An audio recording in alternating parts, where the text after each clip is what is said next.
World's biggest astrology community in Tamil. Online Astro TV, வாழ்வின் வெளிச்சம்.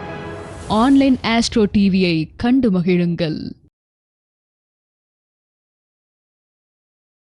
Online astro TV நேயர்களுக்கு அன்பான வணக்கங்கள்.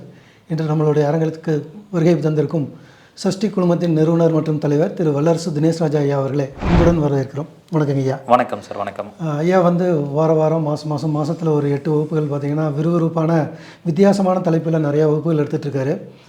இன்றைக்கி நம்ம அவர்கிட்ட விவாதிக்க போகிறது பார்த்திங்கன்னா புதுசாக விருட்ச சாஸ்திரம் அப்படிங்கிற வகுப்பு எடுக்கிறதா கேள்விப்பட்டிருக்கிறோம்.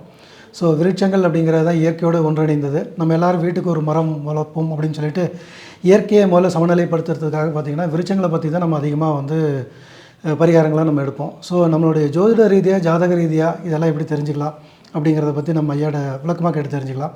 ஐயா வணக்கம் ஐயா. இந்த விருட்ச சாஸ்திரம் அப்படின்னா என்னங்க, அதை பற்றி கொஞ்சம் விளக்கமாக சொன்னீங்கன்னா. ஆக்சுவலாக பார்த்திங்கன்னா விருட்சம் அப்படிங்கிறது மரம்னு அர்த்தம்.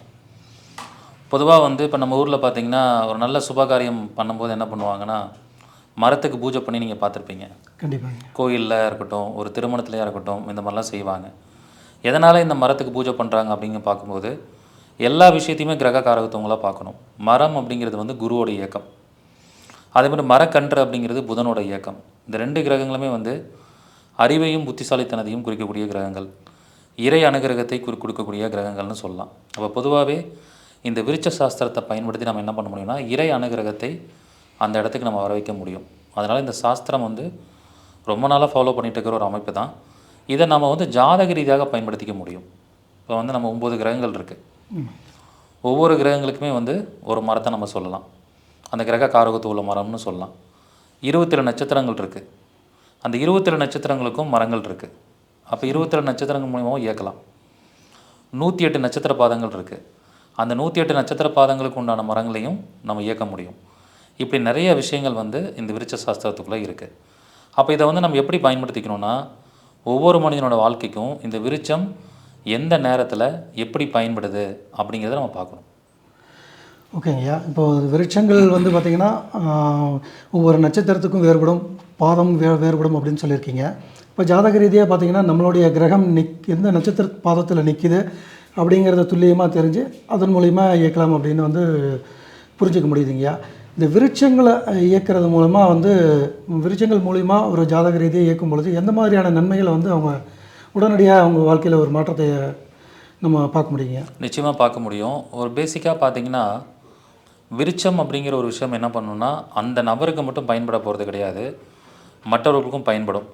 பொதுவாக சொல்லுவாங்க, அதாவது ஒரு மரம் நட்டு வைக்கிறோன்னா அந்த மரம் ஒரு குறிப்பிட்ட காலம் வளர்ந்ததுக்கப்புறம் அந்த மரத்துலேருந்து வரக்கூடிய பொருட்கள் மற்றவர்களுக்கு பயன்படுது.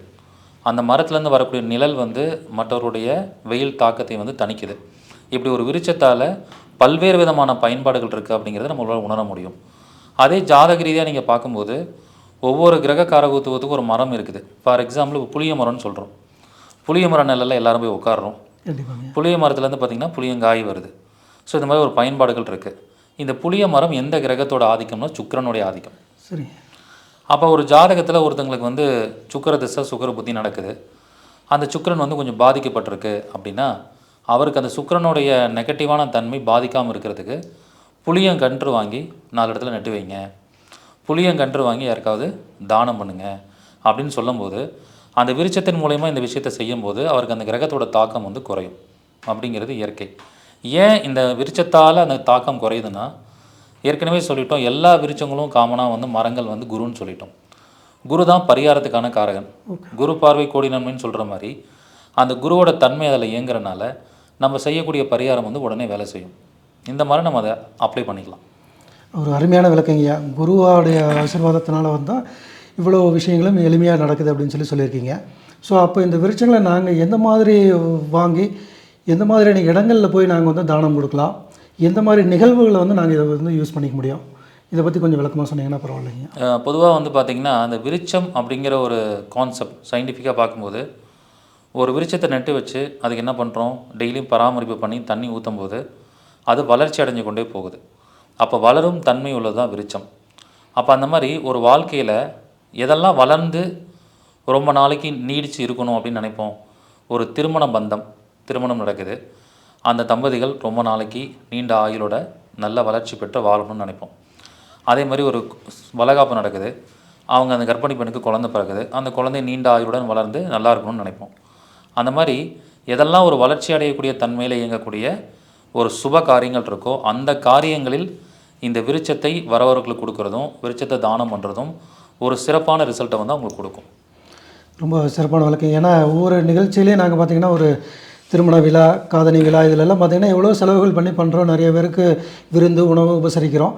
ஸோ அது கூட வந்து இந்த ஒரு கன்று, இந்த பூச்செடிகள் அப்படிங்கிறதெல்லாம் பார்த்திங்கன்னா ஒரு விருட்சத்துக்கும் ஒவ்வொரு காரகத்துவம் இருக்குது, ஒரு கிரக ரீதியாக தொடர்பு இருக்குதுன்னு சொல்கிறீங்க. ஸோ இதெல்லாம் நாங்கள் வந்து தானமாக கொடுக்கும்போது எங்களுடைய வாழ்க்கையில் ஸோ அந்த கிரக காரத்துவம் மூலிமா வரக்கூடிய ஒரு கெடுதலான பலன்களை வந்து சரி செஞ்சுக்க முடியும் அப்படின்னு சொல்கிறீங்க. ஓகே, ரொம்ப சிறப்பான விளக்குங்க. இதை வந்து எந்த மாதிரி சமயங்களில் பண்ணலாம்? அதாவது தசாபுத்தி நடக்கும்போது பண்ணுறது சிறப்பாக இருக்குங்களா ஐயா? இல்லை ஏதாவது வீட்டில் ஏதாவது நிகழ்வு நடக்கும்போது, வீடு கட்டும்போதோ திருமணம் நடக்கும்போதோ எந்தெந்த மாதிரி சமயத்தில் இதை ஆக்டிவேட் பண்ணும்போது நல்லா சிறப்பாக இருக்கும் அப்படிங்கிறது கொஞ்சம் சொன்னீங்கன்னா பரவாயில்லைங்க. அதாவது வந்து பொதுவாக நம்ம எல்லாருக்குமே வந்து குருவுடைய அனுகிரகம் தேவை, அதே சமயத்தில் புதனோட அனுகிரகமும் நமக்கு தேவை. அப்போ அந்த விஷயம் கிடைக்கும்போது நம்ம எடுக்கக்கூடிய முயற்சிகளில் பெரிய வெற்றி அடைய முடியும்.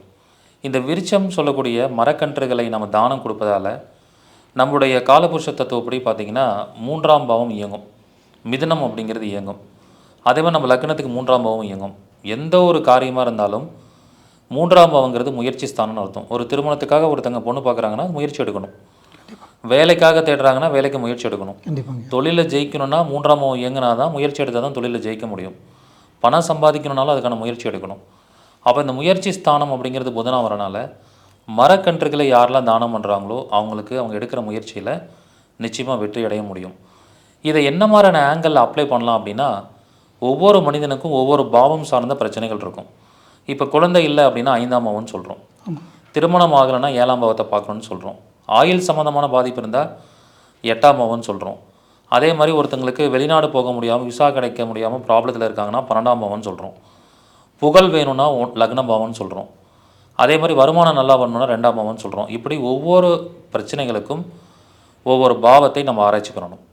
அப்போ ஒரு பாவத்தோட அதிபதி போய் ஒரு நட்சத்திரத்தில் நிற்பாரா? கண்டிப்பாங்க. அப்போ ஒரு பாவத்தோட அதிபதி போய் எந்த நட்சத்திரத்தில் நிற்கிறாருன்னு பாருங்கள். ஃபார் எக்ஸாம்பிள், ஒருத்தங்களுக்கு வீடு ரொம்ப நாளாக கட்ட முடியலன்னா 4ஆம் அதிபதி போய் சித்திரை நட்சத்திரத்தில் நிற்கிது அப்படின்னா சித்திரை நட்சத்திரத்துடைய விருட்சம் வந்து வில்வ மரம். அப்போ அவங்க என்ன பண்ணணும்? நீங்கள் வீடு கட்டுற ப்ராசஸ் ஆரம்பித்தாலே வீடு கட்டி முடிக்கிற வரைக்கும் அடிக்கடி சித்திரை நட்சத்திரத்தில் வில்வ மரம் தானம் பண்ணிகிட்டே இருங்க. அப்படி பண்ணிவிட்டு வர வர என்ன ஆகும்னா அந்த வீடு கட்டுற ப்ராசஸ் எந்த தடையும் இல்லாமல் நடந்து முடிஞ்சிடும். இப்படி அந்த விஷயத்த செய்யலாம். ரொம்ப ஒரு எளிமையான விளக்குங்கய்யா. ஏன்னா ஒரு மருத்துவ ட்ரீட்மெண்ட் நாங்கள் போவோம், வீடு ஒன்று கட்ட ஆரம்பிப்போம், இல்லாட்டி திருமணம் போவோம். ஸோ எந்த பாவ ரீதியாக அதை வந்து நாங்கள் இயக்கிறோமோ, ஸோ அதனுடைய அதிபதி வந்து எந்த நட்சத்திரத்தில் இருக்கிறாரோ, ஸோ அந்த நட்சத்திரத்தோடைய விருட்சத்தை வாங்கி நம்ம தானம் பண்ணிகிட்டு இருந்தாவே அது சார்ந்த விஷயங்கள் வந்து நமக்கு எந்த விதமான தங்கு தடை இல்லாமல் நடக்குது அப்படிங்கிறத வந்து ரொம்ப எளிமையாக புரிய வச்சுருக்கீங்க. இதை எல்லோரும் வந்து பயன்படுத்திக்கணும் அப்படின்னா இது சம்மந்தப்பட்ட வகுப்புகளோ, இது சம்மந்தப்பட்ட இனி விரிவான விளக்கங்களோ, இந்த வகுப்புகள் எப்போ எடுப்பீங்க? ஸோ அதனுடைய விஷயங்கள் சொன்னீங்கன்னா கொஞ்சம் எங்களுக்கு ரொம்ப யூஸ்ஃபுல்லாக இருக்குங்க. நிச்சயமாங்கய்யா. இது சார்ந்து நான் வந்து ஏற்கனவே ஒரு வகுப்பு எடுத்திருக்கேன், ஒரு 2 வருடம் 3 வருடத்துக்கு முன்னாடி எடுத்திருக்கேன். இந்த வருஷத்தில் நிறையா மாணவர்கள் இந்த விருட்ச சாஸ்திரத்தை பற்றி வகுப்பு கேட்டிருந்தாங்க. இந்த வகுப்பு வந்து வரக்கூடிய ஞாயிற்றுக்கிழமை, அதாவது மார்ச் 8ஆம் தேதி காலை 10 மணிலேருந்து 1 மணி வரைக்கும் 3 மணி நேர வகுப்பாக நடைபெற போகுது. இதற்கான கட்டணம் வந்து 786 ரூபா கட்டணம். ஸோ மிக குறைந்த கட்டணம் தான் இந்த வகுப்பு நடக்குது. நிறையா கருத்துக்களையும் நிறையா பரிகாரங்களையும் இந்த வகுப்பில் வந்து சொல்லிக் கொடுக்க போகிறேன். வாய்ப்பு இருக்கிறவங்க கலந்து கொண்டு பயன்பெறலாம். ரொம்ப ஒரு சிறப்பான விளக்கங்கய்யா. ரொம்ப எளிமையான பரிகாரமாக இருக்குது. இயற்கையோடு ஒன்றிய இந்த விருட்ச சாஸ்திர வகுப்புகளை வந்து எல்லாரும் பயன்படுத்திக்கிறதுக்கு ஒரு அருமையான வாய்ப்பு தந்ததுக்காக மிக்க நன்றி ஐயா. நன்றி, வணக்கம், வாழ்க வளமுடன்.